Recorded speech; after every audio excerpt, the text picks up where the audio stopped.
Asa sejahtera pada Ketua MA. Tugas Ketua Mahkamah Agung adalah melaksanakan visi mewujudkan badan peradilan yang agung. Itu bisa dicapai antara lain jika aparat peradilannya sejahtera.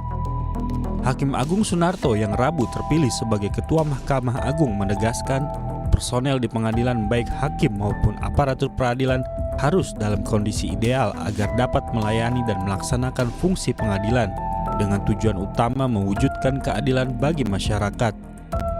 Peningkatan kesejahteraan hakim dan aparatur peradilan itu pada ujungnya adalah untuk menjaga kepercayaan publik. Sunarto akan memimpin 7.971 hakim, 10.729 tenaga teknis, 14.202 pegawai, dan sekitar 10.000 tenaga honorer. Personel itu tersebar di MA dan badan peradilan di 923 satuan kerja di seluruh Indonesia. Beberapa saat lalu harian ini juga mengabarkan ribuan hakim melakukan aksi cuti sebagai bagian dari tuntutan peningkatan kesejahteraannya, sebab tunjangan dan gaji hakim selama 12 tahun terakhir tak berubah lebih baik. Tentu saja kesejahteraan hakim dan aparatur peradilan di negeri ini tak bisa berubah jika hanya Ketua MA yang mengupayakannya sendiri. MA sebagai lembaga yudikatif harus bekerja sama dengan lembaga eksekutif dan legislatif sehingga ada kesepakatan politik, penganggaran di lembaga peradilan, namun kesepakatan itu tak boleh mengorbankan rasa keadilan.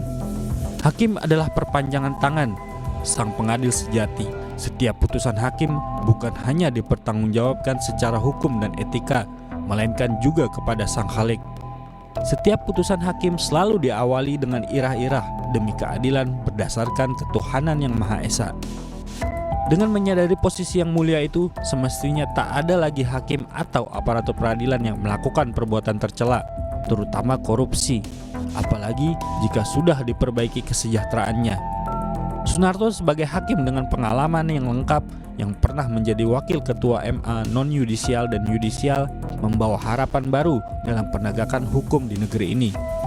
Dengan rekam jejak yang komprehensif, ia dianggap sebagai figur yang bisa memimpin lembaga tertinggi peradilan ini secara efektif.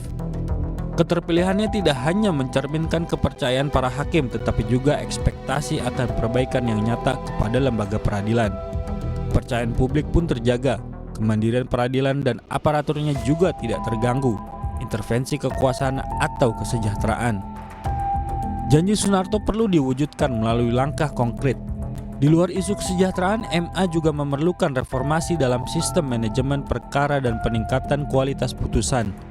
Dengan pengalaman Sunarto di bidang yudisial, harapan besar tertuju pada upaya untuk menyederhanakan proses peradilan, mempercepat penyelesaian perkara, dan memperbaiki kualitas putusan yang berkeadilan. Kepemimpinan Sunarto di MA bisa menjadi tonggak baru bagi perbaikan lembaga peradilan Indonesia. Terwujudnya reformasi yang menyeluruh, masyarakat kini menanti Ketua MA yang baru mengembalikan kepercayaan publik.